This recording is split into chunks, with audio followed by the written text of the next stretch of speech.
Okay, good evening. Parsha's Vayishlach. If you're listening online, please email me at j.golker@gmail.com. I'll send you the handout. So the Parsha begins, Vayishlach Yaakov Malachim Lefonov im El Esov Achiv. Yaakov Avinu sends messengers to Esov, Arz Oseir Stei Edom, and famously he says to them, Koi Soimer LaAdoni LeEsov, Koyama Avducha Yaakov. This is the message. So says your Eved Yaakov, Im Lovon Garti Vo'echar Ad Atzah. Im Lovon Garti. I sojourned with Lovon.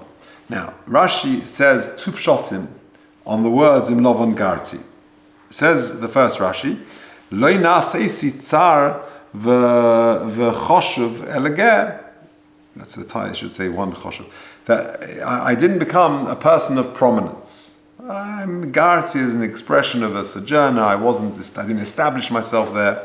You don't need to hate me, because you don't have to have any animosity towards me because of the brachas that your father blessed me, i.e. you should be a prominent person, because they haven't come true. I'm not a person of prominence, of importance. Im lovon garti. That's first pshat in Rashi.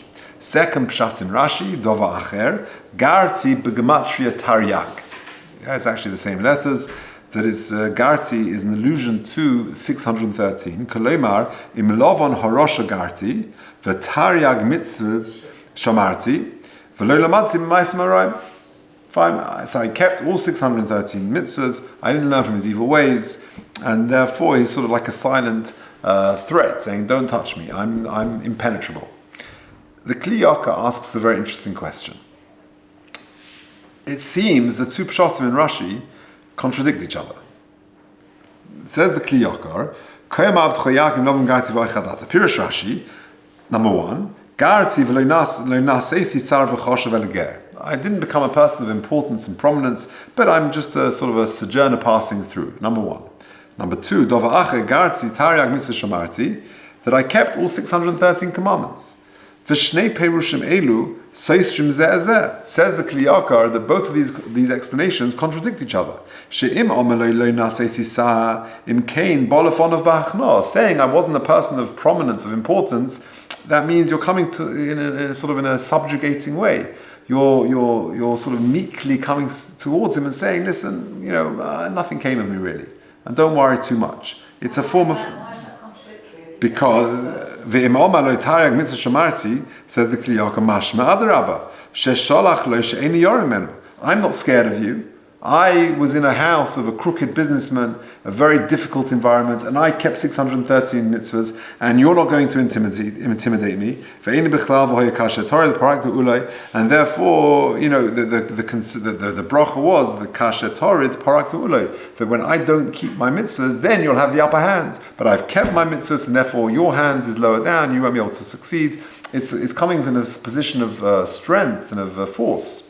So in that respect, says the Kli Yakar, they seem to contradict. The first pshat in Rashi is an expression of hachna, of submission, and the second is sort of a powerful message. Yeah? So that's the contradictory message. Now, I came across a lovely pshat, I forget where I saw it to be honest, but in the name of Rabbi Gurvitz.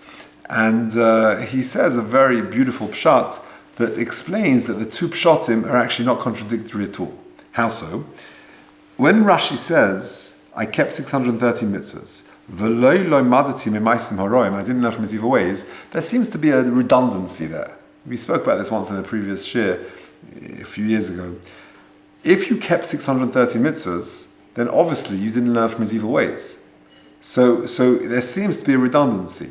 Says Rabbi Gurvitz, the famous Rosh Shiur of Gateshead, that Lovon was a wicked and dishonest person. And he pursued his activities with passion and with dedication. And Yaakov Avinu said, he laments and says, I didn't learn from the evil ways of Lovon how I should live. Halavai, I should have kept my taryag mitzvahs in the way that Lovon pursues his evil activities. That's what it means. So when he says, Im Lovon Garti, v'taryag mitzvah shemati, v'lo lamati masim haroim, he's also it's a submissive gesture. It's a submissive phrase. I kept 630 mitzvahs, but they were lacking. They didn't have the same passion that Lavan had when he kept his when he went ahead with his nefarious ways. That's what it means. So therefore, the both expressions of Rashi are an expression of hachna, expression of submission. He's sort of meekly going towards him. Number one, nothing came of the brachas. I'm not a person of prominence and of prestige. And number two, even my Taryag mitzvahs and my performance of Torah mitzvahs was lacking because I didn't learn from the passion and his slavas, if you like, of Lavan's the way he went away, his evil ways. Now, this actually, I think, from a Musa point of view, is very important. How so? So, I remember one time there was a person who told me that the next day they were going to Black Friday sales. I think it's this time of year. No, it's coming up soon. So they were going. I forget which sales it was. I think they were going to Harrods. Well, one of the in town somewhere. Oh no, it wasn't Harrods. It was local. It was Staples Corner next or something like that. And it's open at 6 o'clock in the morning. And they couldn't go that early because they had to go, I think, at about 5 o'clock in the morning because the queues, you got to get the initial bargains, I think, are the best. And therefore they went early. They had to queue up at 5 o'clock in the morning. Now it might be a lot of fun, and they did it, and I'm sure it was good fun. They got a lot of bargains or whatever it may be. But it's a dangerous thing to do. Because Klape Shamayim, after 120, they'll pay the video, and they'll see you in bed on Shabbos morning, missing Hashkama, missing the next minyan, and why can't you get up? It's been a tough week, I'm tired, etc., etc. Okay, then they'll press rewind. They'll go back to that Black Friday morning with you getting up with enthusiasm, 4:30 one Friday morning, and lining up in the freezing cold, 5 o'clock to get. It's a tarta desastre. It seems it's sort of self-contradictory behavior. So the point is, and sometimes I know people who, the sky is the limit when it comes to sports activities. I spoke to someone a few weeks ago. He went to a game. He supports a certain team, not a very prominent team. They play in the Midlands, so it's a 2.5 hour drive to go watch a game. So if it's an evening game which finishes at 10:30 or something, and then they're driving home. If they've lost, it's a long drive, and it's tremendous commitment to go. But the point is, the passion that is often found in these avenues does it manifest itself in more sort of spiritual, eternal matters? That's really the concern. So that's Rabbi Gurvis in Lovon Garti. Okay, let's. Yeah. So in other words, the Kliyok just asked the question. He gives a different answer, by the way. The Kliyok is the person who raises the seemingly contradictory responses of Yaakov Avinu that Rashi presents. Rabbi Gurvitz comes along and says that maybe what Yaakov Avinu meant, he's being self-critical. He's being so, again, it's the Lefi Madrigoso. The famous story, who was it? One of the Rebbes. He goes to Tashlich, and then his Talmud goes after him, and he says he's going to pick up the Averas his Rebbe threw out. The Halavai, his Averas should be on that level, right? His mitzvah should be on that level. Yeah, he didn't do the performance of certain mitzvah with the requisite kavonas or whatever it may be. So I think it's understood in the same way that Yaakov Avinu is reflecting that Lavan is a person who goes about his evil ways with such passion and dedication that Yaakov Avinu is saying about himself that he was lacking in that respect. It's in a way, I don't think it's a derisory comment at all. Anyway, that's the Rebbe's interpretation. Okay, let's press on.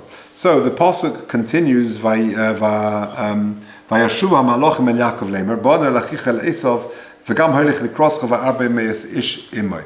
So famously, the message that comes back is not a very good one. Esav still hates you with a passion, even though it's many, many years later, and he's coming with 400 men. Vayir Yaakov Moed, and Yaakov Avinu was very scared, and it troubled him. Vayachatz etza'om, and he split the camp. So that was the battle strategy. He was going to split the camp. That if they attack one camp, then at least the other one will be able to escape. That was his strategy. Now, I came across a question that I saw in the Sefer of Rabbi Yaakov Bender, a lovely question.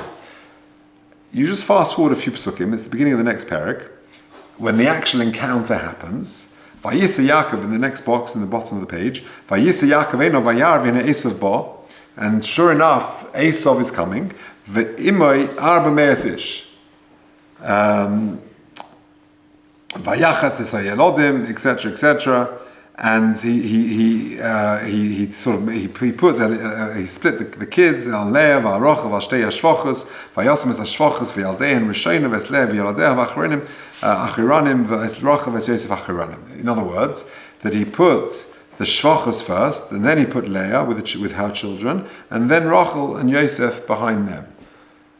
Hang on a second. That means to suggest that's who his family was. So what happened to the original plan? They're all together now. Wasn't the plan he was going to split the camp into two? One would be in place A, one would be in place B, and if place A was attacked, then place B would escape, or vice versa. But then, a few psukim later, when Esav appears, they're all together. What happened? What happened to the battle plan? So it's a great question. I never thought about it, never noticed it in the past. But Rabbi Yaakov Bender said he was struggling with this question. So he tells in his book, he says that he was thinking about this question, and he's a manal of a school, a very well-known educator in America, and he was going around doing like a learning walk, going around the various classes in his yeshiva, and it's a high school. It's sort of a whole institution there. It's massive, and it so happened that a 7th grade class were having a Chumash lesson. And the Rebbe was very excited to debate with the kids and the Rebbe in the room. And the Rebbe says, Rabbi Bender, you've got to hear this question. And they were discussing this question. That they had split the camp, that was the plan. And then when it came to it, they were all together. That he put the Shvachos and the kids, and then Leah and the kids, and then Rachel. So what happened to the plan? So he said to Rabbi Bender, listen to the answer that one of the boys gave. This is pre-bar mitzvah. So he said a very lovely answer, one of the boys. He said that he thinks this is what happened. When Yaakov Avinu said to the family, let's split, half will go here, half will go here, none of them wanted to. Everyone said, Daddy, we want to be with you. We want to stay together as a family. I was talking to someone on Shabbos, they're contemplating moving to Eretz Yisrael, given the situation. And I asked the people what their parents thought about it. And their response was, we just want the family to be together. So those are the dilemmas. So that's what the response was to Yaakov Avinu. Daddy, we want to be with you. We're one family with you at the center. Rabbi Bender told a lovely anecdote. When in the Gulf War, this is in the 1990s, the early 1991. This was there were Scud missiles been threatened, they were sent to Eretz Yisrael. And there was talk of chemical warheads on top of them, and it was a scary time. And people were going to the Gedolim asking, "Should we stay in Eretz?" I remember before I went to Yeshiva, my brother was in Yeshiva. I remember being on the phone and hearing the Scud missiles, and and my brother talking to my mother, and we heard these things. And what was that? It's nothing, Mom. It's okay. But there was Scud missiles. You heard the explosions, and it was scary times. And they went to Reb Chaim Kanievsky, and Reb Chaim Kanievsky, this is 30 plus years ago, he was much younger then, and he gave an assurance that no Scud missiles would fall on Bnei Brak. And that was despite Reb Shach, who was the leading Rosh Yeshiva of the time, and who was many decades older than Reb Chaim Kanievsky, not giving the same assurance. So they asked Reb Chaim Kanievsky, but Reb Shach hasn't given that assurance, how can you give this assurance?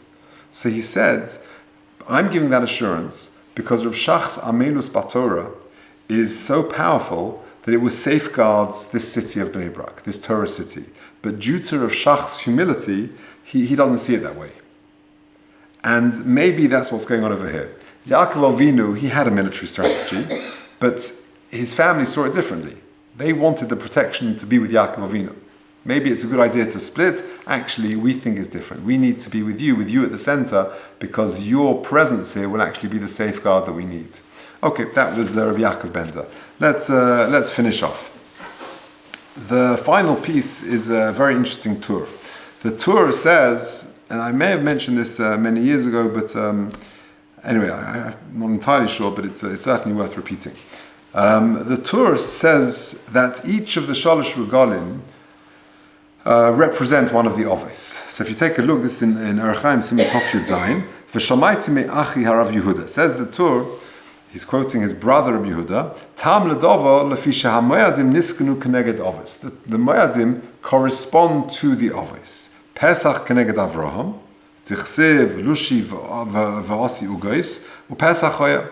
That was what we learned in Parshas Vayera. Shavuos Keneged Yitzchak, Shetzkiya Sheifa Shamatan Torah Hoya B'Sheifa Me'ela Shel Yitzchak. That's the connection. The Tkiya Shofar that you had, the Kol Chazak, the Gadol of Tkiya Shofar, of Matan Torah, was using the Shofar of the Ayel of Yitzchak that was offered up in his stead. And lastly, Sukkos Keneged Yaakov D'chsiv Ulemiknehu Osa Sukkos. This week's Edra. He made Sukkos for his flock. Now, the Pasuk says, Vayeshev Vayemahu, Vayoshav Vayemahu Esav L'darko. So after they encounter each other, Esav goes his way, and Yaakov Nosa Sukkosa. He goes to a place called Sukkos. Vayiven lebayis. He builds a house. Ulemiknehu also Sukkos. Halkein Korah Shem Hamokum Sukkos. And that's really what the Torah is referring to. And therefore, Sukkos is Keneged Yaakov Avinu. Now, just by the way, there's a fascinating Orach Chaim. The Orach Chaim says the obvious question. Vayakov Nosa Sukkos. So he went to this place called Sukkos, which was Al Shem HaOsid. Vayiven lebayis. He built a house for the family, for the human beings. Ulemiknehu also Sukkos. So what do you call the place? Sukkos. Why Sukkos? You built it because of you built a shed for the cows, for the donkey. You're going to call the whole place based on that. Surely the bayis for the human beings is more important. Says the Orach Chaim, because you built a hut for the sukkah, you're going to call the whole place Sukkos. Ulai ki also davar chodosh, that he was a massive innovator. This was news. This was big. Due to his compassion for the mikneh, he innovated something which had not been in existence until then. I.e., there's going to be proper refuge for the cattle. No human being had done this before. Because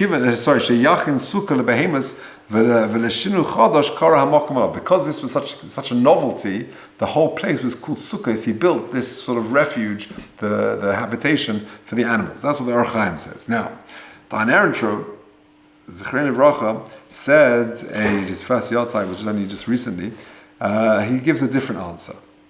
It's a very interesting answer. Esav and Yaakov made a deal. The deal was that Esav gets Olam Hazeh, this world, and Yaakov gets the next world. They're splitting the physical and the spiritual. Esav, therefore, when he sees he's just encountered his brother, with his brother, his family, and he said, Mi eilelach, who are these?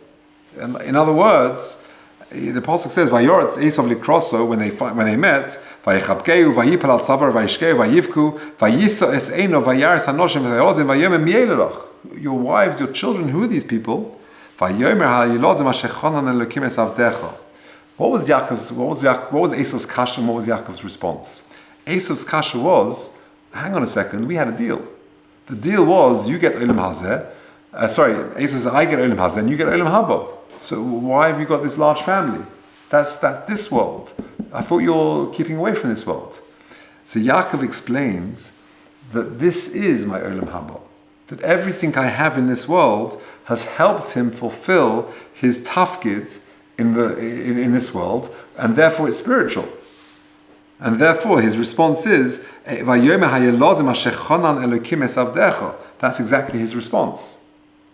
They say a Maisa with the Yisrael Salanta, that he said about himself that when he got married, he made a deal that he won't engage. His wife will be involved in all the running of the home, all physical matters, and he'll take care of the ruchnius and the spiritual matters. And his wife would joke afterwards and says, it didn't work. Why? Because for Yisrael Salanta, even what type of curtains we get is a spiritual matter. So he called the shots on everything. It wasn't fair. So that's really what Yaakov is saying. These physical, this Olam Hazeh seems to have the appearance of Olam Hazeh, but actually these things, his wife, his children, that helped him fulfill his tafkid in this world, and therefore it was all ruchni. That's really what he's saying. And that really is the connection of Sukkos Keneged Yaakov, said the Dayan. Why? Because that is the message of Sukkos. We go out into the sukkah to say that everything we have in this world really comes from HaKadosh Baruch Hu. And it's helping us to fulfill our tafkid in this world. So therefore, that the message of Sukkos was articulated by Yaakov Avinu when he said, that everything we have is from HaKadosh Baruch Hu to help us fulfill our tafkid in this world. Okay, we'll leave it there. Move on.